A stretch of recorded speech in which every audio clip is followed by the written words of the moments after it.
আমরা হলাম আদিবাসী সম্প্রদায় ও বাউরি সমাজের মানুষ। আমরা যে এসটি যে স্ট্যান্ডটা করেছি দুর্গাপুর মেলা ময়দানের প্রাঙ্গণে, ঠিক কেএমপি পার্কের মেন গেটের সামনে, এটা আমরা 4 বছর ধরে চালাই এবং এখানে উপার্জিত অর্থ আমাদের বছরের বিভিন্ন সময় যে সামাজিক প্রোগ্রামগুলো হয় সেই প্রোগ্রামগুলোতে আমরা খরচা করে থাকি। কিন্তু আজকে এতটাই দুর্ভাগ্য, আমরা আজকে 2025-এ এসব জাতপাতের শিকার হচ্ছি।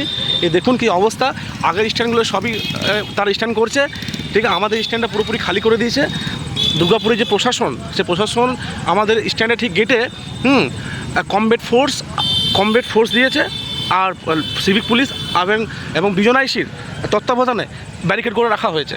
এবং পরবর্তী স্ট্যান্ড আপনারা দেখতে পাচ্ছেন, পরবর্তী স্ট্যান্ডটা কিন্তু দেখুন ভিড় দেখুন, ঠিক আছে।